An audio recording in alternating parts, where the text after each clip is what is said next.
ጤና ይስጥልኝ ክቡራንና ክቡራት የኢቢኤን ቻናል ቤተሰቦች፣ ሰበር ዜናዎችን ይዘን መጥተናል። በቅድሚያም አርዕስተ ዜናዎችን። ጠቅላይ ሚኒስትር አብይ በኢትዮጵያ ሕገ መንግሥት ላይ ማሻሻያ ሊኖር እንደሚችል ፍንጭ ሰጡም። በአሜሪካ ሚኒሶታ ከተገዛች 3 ወር የሆነች የኢትዮጵያ ኦርቶዶክስ ቤተክርስቲያን ውድመት ደረሰባት። የኬንያ ራስ ተፈሪያን ካናባስ ለሃይማኖታዊ ዓላማ እንዲፈቀድላቸው ያቀረቡት ጥያቄ ውድቅ ተደረገ። እነዚህና ሌሎች ተጨማሪ መረጃዎችን ከሀገር ውስጥና ከውጭ አሰናድተናል። ይከታተሉ። ታማኝነት ላለውና ለፈጣን መረጃ ኢቢኤን ዜናን ምርጫው ያድርጉ። ጌታ ያውቃል ማንደፍሮት ነኝ። ኢቢኤን የዜና ቻናልን ሳብስክራይብ ያድርጉ። ትኩስ መረጃዎች ቶሎ እንዲደርሶት የደወል ምልክቱን ይጫኑ። ጠቅላይ ሚኒስትር አብይ አህመድ በኢትዮጵያ ሕገ መንግሥት ላይ ማሻሻያ ሊኖር እንደሚችል ፍንጭ ሰጡም።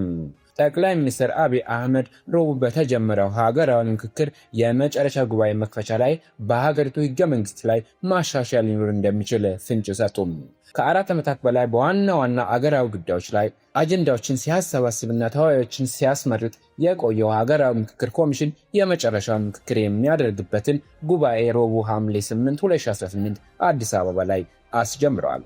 በጉባኤው መክፈቻ ላይ ንግግር ያደረጉት ጠቅላይ ሚኒስትር አብይ አህመድ የአሜሪካ ሕገ መንግሥት የረቀቀበትን ሁኔታና በአገልግሎት ላይ የቆየበትን ጊዜ በዋቢነት በመጥቀስ ኢትዮጵያ ዘላቂነት ያለው የሚያስማማ ሕገ መንግሥት ሊኖራት እንደሚገባ ገልጸዋል።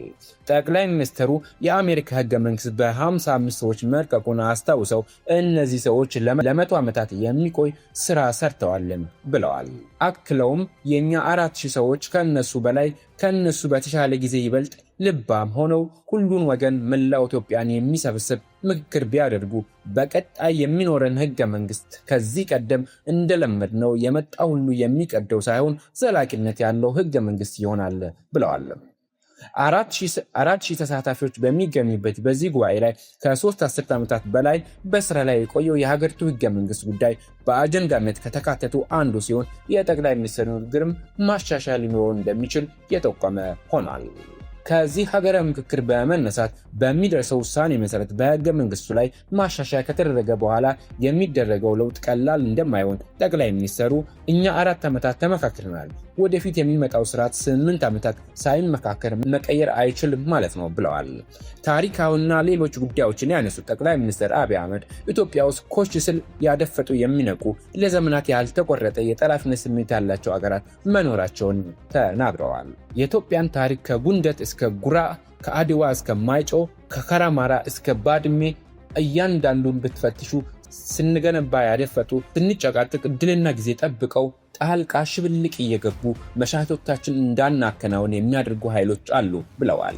ጠቅላይ ሚኒስትር አብይ በመክፈቻ ስነ ስርዓት ላይ ባደረጉት ንግግር የጥንቱን ታሪክ ብንተው በቅርብ ቀይ ባህርን ያጣንበት አጋጣሚ ከዚህ እኩይ ታሪካዊ ክስተት አንዱ መገለጫ ነው ሲሉም ተደምጠዋል። ኢትዮጵያ ለሺህ ዘመናት በባለቤትነት ይዛ ያስተዳደረችውን የነበረውን ቀይ ባህር ያጣችው ያልተመረጠና ያልተወያየ ሲሉ የጠሩት መንግስት በሸፍጥ አገሪቱን የጂኦግራፊ እስረኛ አድርጓታል ብለዋል። ጠቅላይ ሚኒስትር አብይ አህመድ በዚህ ንግግር በኢትዮጵያ ላይ ለዘመናት ያልተቋረጠ የጠላትነት ስሜት አላቸው ያላቸውን አገራት በስም አልጠሩም። ነገር ግን ኢትዮጵያ የቀይ ባህር ፍላጎቷን በተደጋጋሚ መግለጿን ስትቀጥል ከኤርትራ ጋር ያላት ግንኙነትም ውጥረት አጥልቶበታል። በታላቁ የህዳሴ ግድብ ጉዳይ ከኢትዮጵያ ጋር ለመግባባት ውስጥ ያለችው ግብፅም ከኤርትራ ጋር ወዳጅነት አጠናክራ ቀጥላለች። ኢትዮጵያ ለሺህ ዘመናት ያስተዳደረችውና በባለቤትነት የያዘችውን ለራሷም ለአካባቢዋ መጠቀሚያ ያኖረችውን ቀይ ባህር ያልተመረጠ መንግስት ያልተዋየ መንግስት በሽፍት ኢትዮጵያን የጂኦግራፊ እስረኛ እንዲያደርጋት ያደረገበት ዋና ምክንያት በውስጥ ያለን ስልፍና እንጂ ኢትዮጵያ መሻት እና ጥቅም ማስቆም የሚችል ኃይል ስለነበረ ስላለም ስለሚኖርም አይደለም ብለዋል። ጠቅላይ ሚኒስትሩ በንግግራቸው ሁልጊዜ ጥቅማችን አሳልፈን የሚሰጠው ስንገነባ ያልነበሩ ስንጣላ ስንሻኮች የሚያንዣብቡ አሞራዎች ስላሉ ነው ብለዋል። በኢትዮጵያ ሰማይ ላይ ለሚያንዣብቡ አሞራዎች በማለት ባስተላለፉት መልእክት ከብቱን መርጠን የምንገዛው እኛ ነን፣ የቅርጫውን ባለቤትም የምንወስነው እኛው ነን። የተረፈንን የምንፈልገውን ካልሆነ በስተቀር የትኛውም አሞራ ከየትኛውም አቅጣጫ መደብ ላይ 1 ኪሎ ስጋ መውሰድ እንደማይችል ላረጋግጥላችሁ እፈልጋለሁ ብለዋል። ጠቅላይ ሚኒስትሩ በንግግራቸው ሁልጊዜም ኢትዮጵያ ውስጥ ፖለቲካ በኃይል ቃል ተጀምሮ በኃይል ቃል ይጠናቀቃል ያሉት ጠቅላይ ሚኒስትሩ ይህን ስብራት ለአንዴና ለመጨረሻ ጊዜ ማስቆም ያስፈልጋል ሲሉ ለተገኙ እንግዶች አሳስበዋል።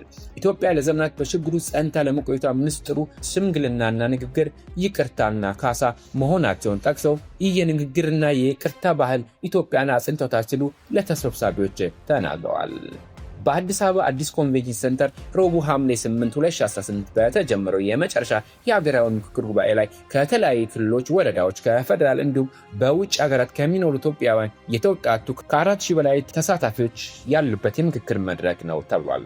ለአንድ ወር ያህል በሚቆየው ሀገራዊ ምክክር ጉባኤ የሚሳተፉት ከመላው አገሪቱ ተመርጠው የተሰባሰቡ 4000 ተሳታፊዎች በቡድን ተከፋፍለው የተወያዩባቸውን አጀንዳዎች በጉባኤ ማጠቃለያ ለኢትዮጵያ ሀገራዊ ምክክር ኮሚሽን እንደሚያስረክቡ ፕሮፌሰር መስፍን ለቢቢሲ ተናግረዋል።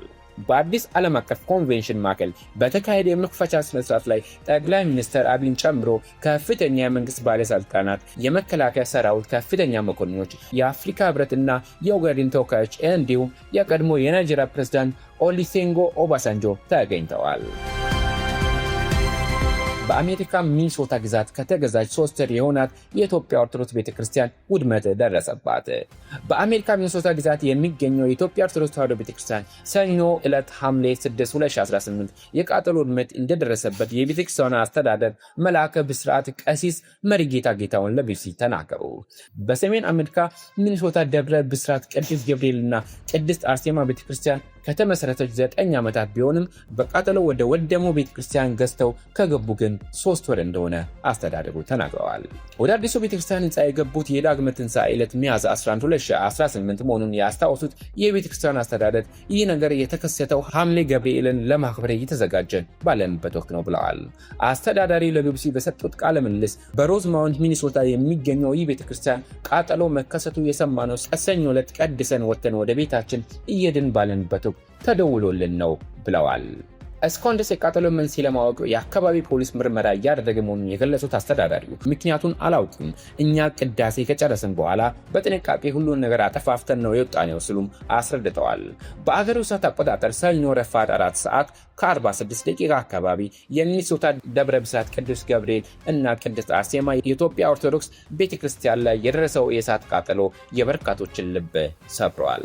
የቤተክርስቲያኗ መሪዎችና ምዕመናን እንዳሉት የቤተክርስቲያን ህንፃ ተገዝቶ በከፍተኛ ወጪ ታድሶ ከተከፈተ ከ3 ወር በኋላ የቤተክርስቲያኗ ዲያቆን ዳግም ጥላውን ኬር 11 ለተባለ የአካባቢው የበይነ መረብ ዜና ዌብሳይት እንደተናገሩት ቤተክርስቲያኗ ባለፈው ሚያዝያ ለመክፈት ሁሉም እንቅልፉን አጥቶ ሳምንቱን በሙሉ ለ24 ሰዓት የሚችለውን አድርጓል በማለት የፈጠረውን የልብ ስብራት ገልጸዋል። በረዋን ለምዕመናን ከተፈተሽ ገና 3 ወር የሆናት ቤተክርስቲያኗ ላይ ለደረሰው አደጋ መነሻ ምክንያቱ ምን እንደሆነ ገና አለመታወቁን የቤተክርስቲያኗ መሪ ተናግረዋል። በእውነቱ በእጅግ የሚያሳዝን ነው፣ ልብ የሚሰብር ነው ያሉት ዲያቆን ጥላውን በርካታ ሰዎች በአደጋው ምክንያት ሲያለቅሱ ታይተዋል በማለትም አደጋው የፈጠረውን ሀዘን ገልጸዋል። የቤተክርስቲያኗ አስተዳደር ለቢቢሲ እንደተናገሩት ቅዳሴ ጨርሰው ከወጡ ከ30 ደቂቃ በኋላ ቃጠሎ መከሰቱን ተደውሎ እንደተናገራቸው አስታውሰው ከባድ ቃጠሎ ነው የነበረው፣ የእሳት አደጋ ሰራተኞች እያጠፉ ነው ብለዋል። ቤተክርስቲያንን ለመግዛት ብቻ $2.2 ሚሊዮን ማውጣታቸውን የሚናገሩት አስተዳደሩ ከዛ ወዲህ ውስጡን ለማደስ ተጨማሪ ከፍተኛ ወጪ ማውጣታቸውን ይናገራሉ። በእሳት ቃጠሎ የደረሰውን የጉዳት መጠን ለማስረዳት ፖሊስን የምርመራ ውጤት መጠበቅ እንደሚያስፈልግ የሚያስረዱት አስተዳደሩ እስከዚያው ድረስ በቤተ ክርስቲያኗ ላይ የደረሰውን ውድመት ምን ያክል እንደሆነ ለመናገር እንደማይችሉ ገልጸዋል። በቃጠሎ ምክንያት በንብረት ላይ ከደረሰው ከባድ ውድመት ውጪ በሰው ሕይወት ላይ የደረሰ አደጋ እንደሌለ መልአከ ብስራት ቀሲስ መሪጌታ ጌታሁን ለቢቢሲ ተናግረዋል። ቤተክርስቲያኒቱን ወደ ነበረችበት ይዞታ ለመመለስ የድጋፍ ማሰባሰብ ስራ መጀመሩን ገልጸው ለጊዜው ከመጪው እሁድ ጀምሮ በስፍራው ላይ ድንኳን ጥለው የአምልኮ ስርዓት ለማካሄድ ማቀዳቸውን ገልጸዋል። ቤተክርስቲያኒቱን ለመስራት ምዕመናኑ ቤታቸውን ትተው እያደሩ ነው የሰሩት የሚሉት አስተዳደሩ አንድ አባወራ እስከ $7,000 እስከ $8,000 ድረስ በማዋጣት ነው የገዛ ነው ሲሉ ሁኔታውን አስታውሰዋል። የቤተክርስቲያኒቱ ምዕመናን ቁጥር አነስተኛ በመሆኑ በአካባቢው ያሉ የቤተክርስቲያኒቱ አባላት ከፍተኛ ወጪን ማውጣታቸውን ጠቅሰው ሁሉም በከፍተኛ ሐዘን ውስጥ ናቸው ብለዋል።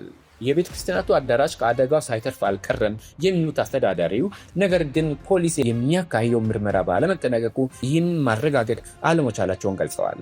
ቤተክርስቲያኗ አሁን በኢትዮጵያ ኦርቶዶክስ ቤተክርስቲያን ስር ብትሆንም ታሪኳ የሚጀምረው ግን የቅዱስ ዮሐንስ ሉቴራን ቤተክርስቲያን ሆና ከአውሮፓውያኑ 1950ዎቹ ነው ብለዋል። በቤተክርስቲያኗ ላይ የደረሰው የእሳት ቃጠሎ ያሳዘነው ኢትዮጵያውያን ምዕመናን ብቻ ሳይሆን ከቀድሞ ቤተክርስቲያን ጋር የዘመናት ታሪክ ያላቸው አሜሪካውያን የአካባቢ ነዋሪዎችን ጭምር መሆኑን ሲቢኤስ ኒውስ ዘግበዋል።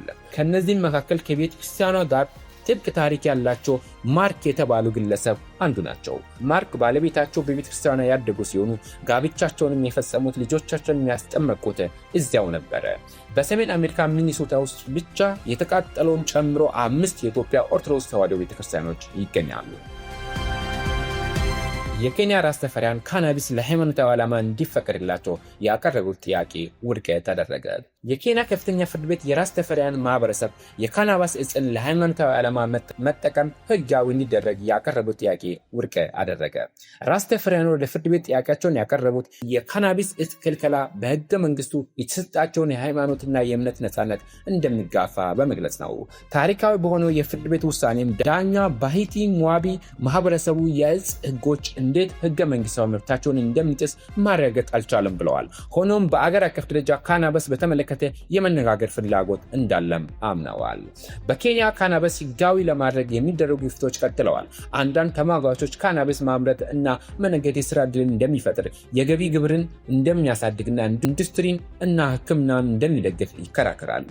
በኬንያ የእጽና አደገኛ ንጥረ ነገሮች ቁጥጥር ደንብ ካናቢስን መጠቀም ወንጀል እንደሆነ ይደነግጋል። ካናቢስን ሲጠቀም የተገኘ ሰው እስከ 5 ዓመት የሚደርስ እስርና እስከ $800 የገንዘብ ቅጣት ይጣልበታል። ካናቢስን ማምረት ደግሞ እስከ $1900 ቅጣት ወይንም እጹ የሚያወጣውን ዋጋ 3 እጥፍ የገንዘብ ቅጣት እንዲሁም እስከ 20 ዓመት የሚደርስ እስራትን ያስከትላል። ለዝውውርና ሌሎች ከእጽ ጋር ለተያያዙ ወንጀሎችን ተጨማሪ ከባድ ቅጣቶች ተግባራዊ ይደረጋሉ። ራስ ተፈሪያኑ ባሰባሰቡት ፍርማ ካናቢስ በእምነታቸው ቅዱስ እንደሆነ ጠቅሰው ተከታዮቻቸው እጹን እንዲያለሙና በአምልኮ ሰዓት ያለምንም የእስር ስጋት እንዲጠቀሙ እንዲፈቀድላቸው ጠይቀዋል። እየጠየቁ ያሉት የካናቢስን የጅምላ ሽያጭ ፍቃድ እንዳልሆነ በማስረገጥም ለሃይማኖታዊ ዓላማ በግል ቤቶችና የአምልኮ ስፍራዎች ውስን የሆኑ ፍቃድ እንዲሰጣቸው እንደሆነ አስረድተዋል። ሆኖም ፍርድ ቤቱ ለሃይማኖታዊ ዓላማ መፈቀዱ የጸረ አደንዛዥ ዕፅ ህግ አተግባበር ላይ ተጽዕኖ ያሳድራል እንዲሁም ለህገወጥ የእጽ ዝውውር መንገድ ይከፍታል ሲል ጥያቄያቸውን ሳይቀበል ቀርተዋል። ዳኛው ሙዋሚዬ የእጽ ህግ ካናቢስን ማምረት፣ ይዞ መገኘትና መጠቀም እንደሚከለክል በመግለጽ ራስ ተፈሪያኑ ለ6 ዓመታት ያደረጉትን ትግል መና አስቀርተውታል። ካናቢስን ለሃይማኖታዊ ዓላማ ጥቅም ላይ እንዲውል መፍቀድ ሌላ ህገ መንግስትና ህጋዊ መሰረት ሊኖረው ይገባል ብለዋል። የካናቢስ ጉዳይን በተመለከተ ምን አይነት አቅጣጫ ልንከተል እንደሚገባን ትክክለኛ የሆነ ውይይት ያስፈልገናል ሲሉም የራስ ተፈሪያን ጥያቄ ብቻ እንዳልሆነ አመልክተዋል። የማህበረሰቡ ጠበቃ ዳኒስታም ኦማር በፍርድ ቤት ውሳኔ ላይ ይግባኝ እንደሚጠይቁ ተናግረዋል። ኬንያ የራስ ተፈሪያን ማህበረሰብ የምታስቸግር ብቸኛው ሀገር ልትሆን አትችልም። የፍርድ ቤቱን ውሳኔ ለመሻር እና በኬንያ የራስ ተፈሪያን ክብር ለመመለስ ቆርጠን ተነስተናል ብለዋል። ከዚህ በፊት ከፍተኛ ፍርድ ቤቱ ጸጉሯን ድሬድ ያደረገች ተማሪ ከትምህርት ቤት መባረሯን ተከትሎ እርምጃው ህገ መንግስታዊ መብቷን የጣሰ ነው ሲባል የነበረውን የቅርብ ጊዜ ትዝታ የቀሰቀሰ ሆኗል። የራስ ተፈሪያኑ ሃይማኖት እውቅና ከተሰጠ 7 ዓመታት መሆኑን ተገልጿል። በኬንያ ያሉት ራስ ተፈሪያን ቁጥር ምን ያክል እንደሆነ አይታወቅም። ሆኖም እንቅስቃሴው በተለይም በወጣቶች ዘንድ እያደገ እንደሆነም ይታሰባል። ራስ ተፈሪያኑ ጸጉራቸውን ሬድ ሎክ የማድረግ ባህል ያላቸው ሲሆን ይህም ከኬንያ ጸረ ቅኝ ግዛት ታሪክ ጋር የሚያገናኘው ነው። የእንግሊዝን አገዛዝ የተፋለሙ የኦማ ተዋጊዎች ጸጉራቸውን በረጅሙ ያሳደጉ የነበረ ሲሆን የተቃውሞ ምልክት ተደርጎ ይታያል። ለሰዓቱ ያዝናችሁ ዜናዎች ይህን ይመስሉ ነበረ። ከጥቂት ሰዓታት በኋላ በሌሎች ዜናዎች እስክንገናኝ መልካም ቆይታ ይሁንላችሁ። ሀሳብ አስተያየታችሁን እንዲሁም ጥቆማችሁን ኮሜንት ማስቀመጫ ላይ ያስቀምጡልኝ። ታማኝነት ላለውና ለፈጣን መረጃ ኢቤን ዜናን ምርጫው ያደርጉ። አብሬያችሁ ቆየሁት። እኔ ጌታዬ ቃሉ አንደፍርስ ነበርኩ። ኢቤን የዜና ቻናልን ሰብስክራይብ ማድረግዎን አይርሱ። ቀጣይነት ላለው መረጃ የደወል ምልክቱን ይጫኑ።